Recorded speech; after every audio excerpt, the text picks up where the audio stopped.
This video is going to focus on two learning targets. I can understand how nuclear charge and electron shielding affect the electrostatic force between protons and electrons. And I can apply nuclear charge to the concepts of ionization energy and electronegativity. So to start out with, you kind of have to know what each of these terms means in order to understand how they apply. So step one, nuclear charge, is the idea that the nucleus is positive. Okay? In the nucleus, there are protons and neutrons.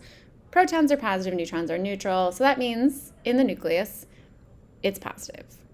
For every additional proton I add to the nucleus, I'm going to be increasing my atomic number and increasing my nuclear charge, because more protons means more positive charges compacted in that area. So nuclear charge depended on how many protons are in the nucleus.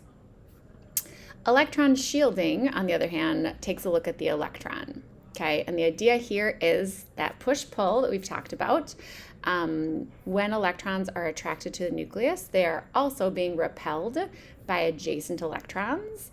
And when there are electrons that are at a lower energy level than the electron we're studying, for example, those electrons are actually shielding or inhibiting or repelling the outer electron's ability to feel that nuclear charge or that nuclear pull. So here's a picture to kind of show you what I mean by this description. So again, that nucleus is positive. It's drawing electrons towards it. But we know that electrons are repulsive on each other. So when we talk about those outermost electrons, they're called the valence electrons, those electrons that do the bonding in things.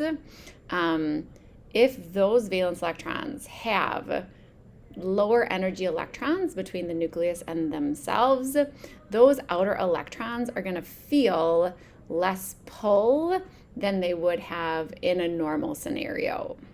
And what I mean by a normal scenario is if we use that equation I gave you with point charge times point charge divided by distance, we would expect a larger force of attraction on outer electrons than happen. And that is because we also have a force repulsion between those 2 point charges that are electrons. So that ends up changing the amount of pull an electron experiences. The way we talk about then is with the word effective nuclear charge. So we can count the nuclear charge because like, hey, I have 7 protons. And then I can talk about the electrons because I have like 7 electrons. But the effect of having some of those 7 electrons repelling each other means the effective nuclear charge, so the actual charge the electron is experiencing in terms of that attractive force, is less than we would calculate given that point charge equation. Now, again, usually when we're talking about how the pull is, we're going to be talking about valence electrons. So valence electrons are the electrons that exist in the outermost energy level. In my earlier video, I talked about how to count valence electrons. So like, for example, while chlorine has 17 total electrons in its structure, only 7 of those 17 are in the valence shell, are in the outermost energy level. The other 10 are in that, 2 of them are in that first closest energy level, and the next 8 are on the next energy level. But that means effective nuclear charge-wise, while chlorine has 17 protons in the nucleus, drawing all the electrons towards it, those outer 7 electrons are experiencing a repulsion due to the 10 electrons that are between themselves and the nucleus. So the effective nuclear charge is lower than we would calculate given our equation. So the effects of the nuclear charge then, as you see here, is that yes, more protons leads to a higher charge, but as I continue to have more full energy levels between the nucleus and my outermost electrons, the effect of that pull goes down even more than you would expect. Okay.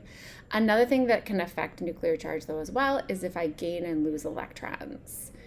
So if we're talking about the effect of nuclear charge being essentially the nuclear charge becomes, reduced, and so the effect is less because of electrons. Well, if I lose electrons then or gain electrons, that's going to affect the pull as well. Okay, so again, to summarize, nucleus is positive, electrons repel each other, so the effect of the nucleus gets reduced. And if I lose some of the electrons, that will also affect the nuclear charge.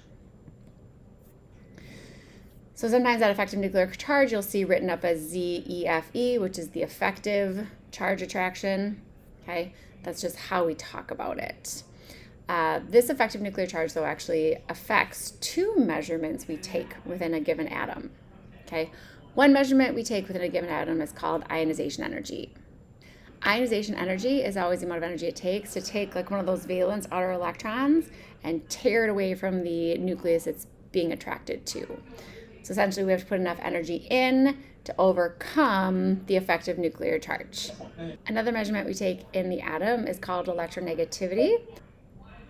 And what electronegativity measures is the electrons that are bonding or being shared between atoms.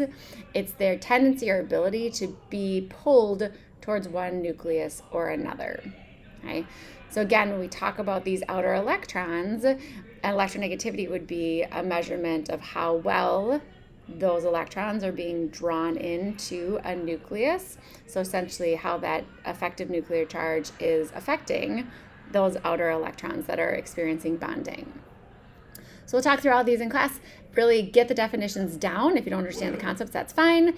Go ahead and do the video and have a nice night.